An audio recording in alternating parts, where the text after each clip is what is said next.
Are you wondering how to assess your students' executive function skills? Maybe your child has waves of missing assignments and you want to get below the surface to figure out what's going on. What skills are they missing? Or perhaps you've even had a comprehensive neuropsychological exam for your child, but you're still wondering, what are the barriers to them being successful in school? So first off, what are executive function skills? Well, executive function skills are the skills that allow us to plan and reach for our goals. These include planning, organization, self-management, inhibition, time management, initiation of challenging tasks, visualizing outcomes, and evaluating our priorities. So who struggles with executive function skills? Often it's students with ADHD, autism, traumatic brain injury, or other learning disabilities that make planning and organizing information difficult for them. Now, before we jump into the tools and systems I recommend that you can use to evaluate your child's executive function skills, I want to let you know that I am not a professional neuropsychologist. I'm a former special education teacher, and I use these tools and systems to help my students with their educational experience. And I do believe that there's no perfect way to assess executive functioning because executive functioning spans a wide range of skills. Now, there are many ways that people currently assess or evaluate executive function skills. These include neuropsychological exams done by professionals, school-based assessments done by school-based psychologists and special education professionals, reports done by speech-language pathologists, assistive technology specialists, and occupational therapists, determinations made by judges overseeing cases where students' executive function skills and a lack of supports are addressed, and more. So why is it so difficult to assess executive functioning skills? Let's take the skill of planning to earn an A grade in a class as an example. In order to plan effectively, you have to 1. Inhibit yourself from doing things that might distract you from making progress towards earning that A. You also need to work on the skill of sustained attention to work on tasks and activities that would help you reach the goal of earning an A.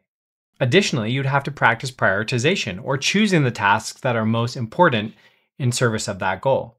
Furthermore, you would have to practice time management in order to block out time for things that would help you reach that goal. So do you see the challenge here in terms of trying to accurately assess someone's planning abilities? There's multiple discrete skills that have to be identified and evaluated first before you could accurately say they lack or struggle with planning. For example, a student may have all the cognitive hardware they need to effectively plan, but when it comes down to actually planning in practice, they may really struggle with that skill based on the situation or scenario. So you might be wondering now, how do I accurately assess my child's executive function skills?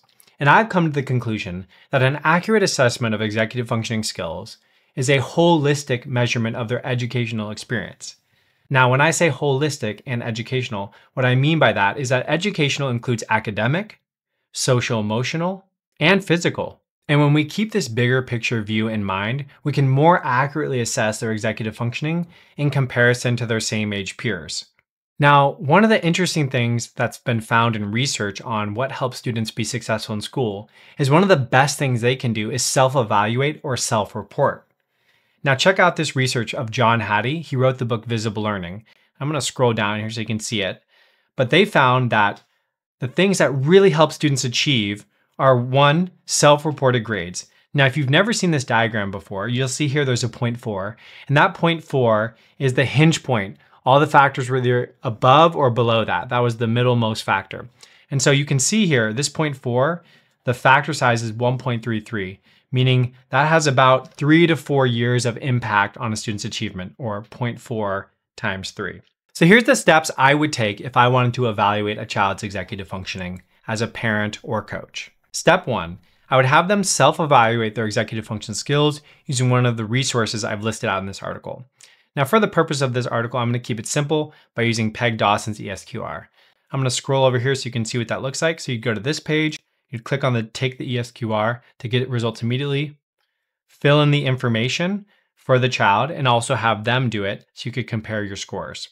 Now, if you want to involve a coach or an educator, you can also have them take it so you can do some score comparison.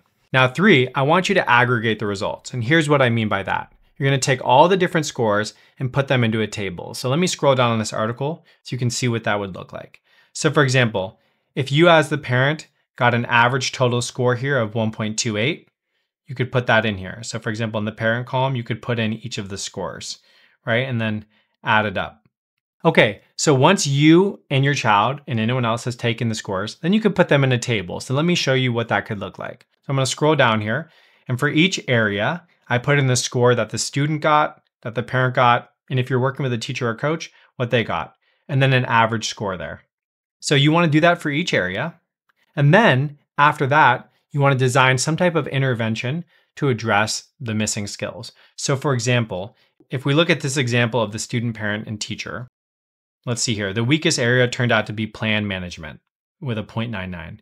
So what you could do then is you could design some type of intervention to address planning skills. Now, as an executive function coach and the founder of Executive Function Specialist, what we do is we identify that weaker area, and then we come up with a plan to address it and then reevaluate after 12 weeks of coaching. After 6 weeks or 12 weeks, however long you want to evaluate, you could then have the same people collect data again and see if anything's changed. So I'm going to look at this post-intervention data here. And we can see that after an intervention where we taught them how to use Google Calendar to plot their assignments into their daily schedule and email their teachers, they had a plus 0.11 increase in that plan management area. So that's one way where you can have a baseline and then implement an intervention and then reevaluate after. So that would be what I would recommend if you want to do a low cost way to assess executive function skills in a more practical basis.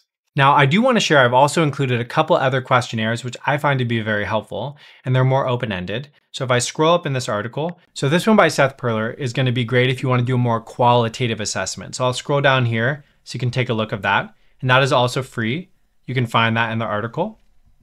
Or you can check out Life Skills Advocate, Executive Functioning Assessment.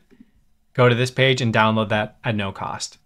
Now, to help you use these assessments, I've also included detailed directions on how to use Peg Dawson's Executive Skill Questionnaire. So you can scroll down, follow these directions step by step, and try it out with your student. Okay, so as an executive function coach and former special education teacher, that's how I would approach assessing your child's executive function skills. If you want to try that out today, here are my 3 steps. So go to the resources I've linked in the bio and start by taking one of those questionnaires to identify that baseline data or functioning of their executive function skills. 2, implement an intervention where you try to identify one of those key areas and work on some targeted support around that area of need. 3, use the same questionnaire to reevaluate their skills and see if anything has changed. Additionally, if you're looking for more support, you might want to explore getting a full neuropsychological report done on your child, which is expensive, but can yield a lot of valuable information that might help you understand why they're struggling with their executive function skills. I hope this video was helpful. Do check out the free resources in the bio, and I hope to see you in the next video.